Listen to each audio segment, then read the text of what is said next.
Marwadi go back ఇప్పుడు తెలంగాణలో వినిపిస్తున్న నినాదం. అసలు ఏంటి ఈ మార్వాడి గో బ్యాక్ నినాదం? అసలు ఎందుకు స్టార్ట్ అయింది? ఈ నినాదానికి ఎవరు మద్దతు ఇస్తున్నారు? ఎందుకు మద్దతు ఇస్తున్నారు? బీజేపీ ఈ నినాదాన్ని ఎందుకు వ్యతిరేకిస్తుంది? అసలు మార్వాడీలు ఎక్కడి నుంచి వచ్చారు? వారికి తెలంగాణతో ఉన్న సంబంధం ఏంటి? మార్వాడి గో బ్యాక్ నినాదానికి బీజేపీ వాళ్ళు ఇస్తున్న రోహింగ్యా గో బ్యాక్ నినాదానికి సంబంధం ఏంటో ఈ వీడియోలో తెలుసుకుందాం. Welcome to four front for interesting news and stories like this. Please subscribe. Marwadi అనేది ఒక కులమో మతమో అనుకుంటారు చాలా మంది, కానీ మార్వాడి అనేది రాజస్థాన్ రాష్ట్రంలోని ఒక ప్రదేశం. మార్వాడి అసలు పేరు మార్వర్. అది కాస్త కాలక్రమేణా మార్వారి, ఆ తర్వాత మార్వాడిగా పిలువబడుతుంది. మార్వాడి బతకడానికి చేసే పని వ్యాపారం. మనకిక్కడ వైశ్యులు ఎలా అయితే బిజినెస్ చేస్తారో మార్వాడీస్ కూడా బిజినెస్ చేస్తూ బతుకుతుంటారు. దేశంలో ఉన్న ప్రధాన సంస్థలైన హల్దీరామ్స్, బికనేర్వాలా, బికాజీ ఇలా ఎన్నో బ్రాండ్స్ మార్వాడీస్వే.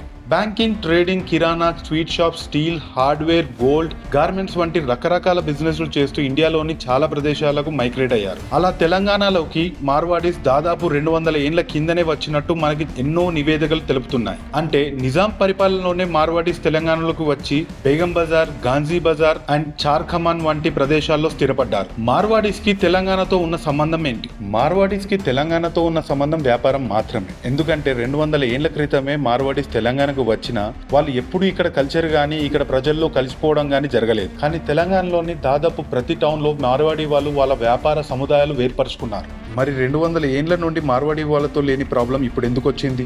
మార్వాడి గో బ్యాక్ అనే నినాదం ఎందుకు స్టార్ట్ అయింది? సికింద్రాబాద్ మోండా మార్కెట్ లో రోడ్డు పైన ఒక కార్ పార్క్ చేసి ఉంది. అటుగా వెళ్తున్న సాయి కిరణ్ అనే ఒక అతను బైక్ వెళ్లే దారి లేదు, కార్ పక్కకు తీయాలని కోరగా ఆ కార్ లో ఉన్న వ్యక్తి కార్ పక్కకు తీయకపోవడంతో గొడవ స్టార్ట్ అయింది. మాట పెరగడంతో అక్కడే ఉన్న ఆ కార్ వర్గీయులు అంటే మార్వాడి వాళ్ళు బైక్ పైన ఉన్న వ్యక్తిని కొట్టడం జరిగింది. ఇక్కడ నుంచి స్టార్ట్ అయింది అసలు స్టోరీ. ఆ వ్యక్తి నన్ను కులం పేరుతో తిట్టడంతో అది కులం రంగు రాసుకోవడం, అక్కడే ఉన్న తెలంగాణ లోకల్ వ్యాపారులు మార్వాడీలు డబ్బు అహంకారంతోనే ఇలా చేస్తున్నారు అనడంతో మార్వాడి గో బ్యాక్ అనే నినాదం మొదలైంది. ఇక పొలిటీషియన్స్ కూడా ఇన్వాల్వ్ కావడంతో ఇలా ఇంతింతై బటుడింతై అన్నట్టుగా చిన్న గొడవ కాస్త పెద్దదిగా మారింది. అసలు వాస్తవంగా మాట్లాడుకుంటే ఇది పెద్ద గొడవే కాదు. ఎందుకంటే ఇలాంటి రోడ్ రేజ్ స్ట్రీట్ ఫైట్స్ మనం రోజు చూస్తుంటాం. సింపుల్ గా చెప్పాలంటే ఇది ఇద్దరు ఈగోస్ మధ్యలో జరిగిన గొడవ. దీన్ని కాస్త స్టేట్ ఇష్యూగా మార్చేశారు. అసలు అక్కడ మార్వాడి లేకుంటే ఇంత ఇష్యూ అయ్యేదే కాదు. మార్వాడి గో బ్యాక్ అనే నినాదానికి ఎందుకు మద్దతు పెరుగుతుంది? మనం ముందుగా మాట్లాడుకున్నట్టే మార్వాడీస్ ప్రతి సెక్టార్ లో వాళ్ళ ఉనికి చాటుకుంటారు. అండ్ ఒక మార్వాడి ఒక కొత్త ప్రాంతంలో బిజినెస్ స్టార్ట్ చేస్తే తనతో పాటు వాళ్ళ కమ్యూనిటీ వాళ్ళని కూడా అక్కడ పోగు చేసుకుంటారు. అండ్ వాళ్ళకి బలం కూడా ఉండేలా ఆ ప్రాంతానికి సంబంధించిన లోకల్ లీడర్ ని అండ్ అక్కడ ఎవరు చెప్తే పని అవుతుందో ముందుగానే పసిగట్టి వాళ్ళకి వివిధ రకాలుగా ఫండింగ్ చేయడం లాంటివి చేస్తుంటారు. ఇప్పుడు వాళ్ళకి పెరుగుతున్న బలం చూసి లోకల్లో ఉన్న చిన్న పెద్ద బిజినెస్ మ్యాన్స్ తట్టుకోలేకపోతున్నారు. అలా అని మార్వాడి తప్పే లేదా? ముమ్మాటికి తప్పే. ఇప్పుడు ఏదైతే కార్ పార్కింగ్ విషయంలో గొడవ జరిగిందో ఆ వీడియో కనుక చూస్తే ఆ మార్వాడి కార్ తన షాప్ ముందు పార్క్ చేసి ఉంది. దానివల్ల ఇతరికి ఇబ్బందే. మనం ఎప్పుడైనా ఒక మార్వాడి షాప్కి వెళ్ళి వాళ్ళ షాప్ ముందు కార్ కానీ బైక్ కానీ పార్క్ చేస్తే వాళ్ళు అస్సలు ఒప్పుకోరు. వెంటనే అక్కడ నుంచి తీసేయాలని గొడవ చేస్తారు. ఇది ఒక ఎగ్జాంపుల్ మాత్రమే. ఇలాంటివి ఇంకా ఎన్నో జరుగుతున్నాయి. మీకు కూడా ఇలాంటివి జరిగే ఉంటాయి. పర్సనల్ గా నేను ఎన్నోసార్లు ఇలాంటి సిచ్యువేషన్స్ ఫేస్ చేశా. ఇంత మాత్రానికి మార్వాడి గో బ్యాక్ అంటారా? ఎస్, తెలంగాణలో అంతే. అహంకారం పెరిగిందని ఒక సీఎం నే గద్దెదించిన స్టేట్ ఇది. తెలంగాణ పబ్లిక్ దేనైనా భరిస్తారు కానీ సెల్ఫ్ రెస్పెక్ట్ మీద కొడతా అంటే మాత్రం అస్సలు తీసుకోలేరు. కానీ ప్రజలు ఒకటి ఆలోచించాలి. అహంకారం ఒక మార్వాడి వాళ్ళకే కాదు, మన బిజినెస్ మ్యాన్స్ లో కూడా ఉంటది. మనం జనరల్ గా చాలా సార్లు అనుకుంటాం, అరే ఆ షాప్ గో అదరా వానికి చాలా పొగరని. కమ్యూనిటీలో అన్ని రకాల వాళ్ళు ఉంటారు. అంత మాత్రాన అది కమ్యూనిటీ మొత్తానికి ముడిపెట్టడం కరెక్ట్ కాదు. బీజేపీ దీన్ని ఎందుకు వ్యతిరేకిస్తుందో చూద్దాం. బీజేపీ ఈ మధ్యనే ఒక నినాదం ఎత్తుకుంది. అది ఏంటంటే స్వదేశీ వస్తువులు మాత్రమే కొనండి, విదేశీ వస్తువులు కొనకండి. అయితే దీనికి చాలా సపోర్ట్ వచ్చినప్పటికీ కొందరు అదెట్లుంటది, వేరే గూడ్స్ తక్కువ ధరకు వస్తే అదెందుకు కొనొద్దు, ఇండియన్ గూడ్స్ కూడా వాటిలో చీప్ ప్రైస్ కి మార్కెట్ లో దొరికితే కొంటాం కానీ లేకపోతే ఎందుకు కొనాలి అంటున్నారు. ఇప్పుడు ఇదే వాదనని బీజేపీ పార్టీ వాడుకుంటుంది. ఇండియా మొత్తంలో చీప్ వస్తువులు చూసి కొనుక్కోవాలి కానీ తెలంగాణ పబ్లిక్ మాత్రం మార్వాడి వాళ్ళ దగ్గర కొనం, రేట్ ఎక్కువైనా పర్లేదు లోకల్ షాప్ లోనే కొనాలా అని ప్రశ్నిస్తుంది. ఇకపోతే బీజేపీ రెండో వాదన, తెలంగాణలో ఒకప్పుడు ఫ్రూట్స్ అమ్మేది ముదిరాజులు, కానీ ఇప్పుడు బయట దేశాల నుండి దొంగతనంగా ఇండియాలోకి జొరబడిన రోహింగ్యా ముస్లింలు. మరి ఇండియాలో పుట్టి ఇక్కడే బిజినెస్ చేసుకుంటున్న మార్వాడీలని గో బ్యాక్ అనే వాళ్ళు రోహింగ్యా గో బ్యాక్ అని ఎందుకు అనట్లేదు? వాళ్ళ వల్ల మన లోకల్ పబ్లిక్ బిజినెస్లు జాబ్లు ఎఫెక్ట్ అయితలేవా? ఈ Marwadi go back, Gujarati go back లాంటి మూవ్మెంట్స్ అన్ని హిందువుల మధ్యలో చిచ్చు పెట్టి వారిలో వారు కొట్టుకునేలా ప్లాన్ చేస్తున్నారనేది బీజేపీ వాదన. ఇది ఒక బీజేపీ వాదనే కాదు, మెజారిటీ హిందువుల వాదన కూడా. బీజేపీ మూడవ వాదన, తెలంగాణలోని మార్వాడీలను పంపిస్తే వివిధ రాష్ట్రాల్లో బతకడానికి పోయిన మన తెలంగాణ వాసులని ఆయా రాష్ట్రాల వాళ్ళు కూడా ప్రాంతీయ భావంతో పంపించేస్తే పరిస్థితి ఏంటి అని ప్రశ్నిస్తున్నారు. ఎస్, ఇది కూడా వ్యాలిడ్ పాయింటే.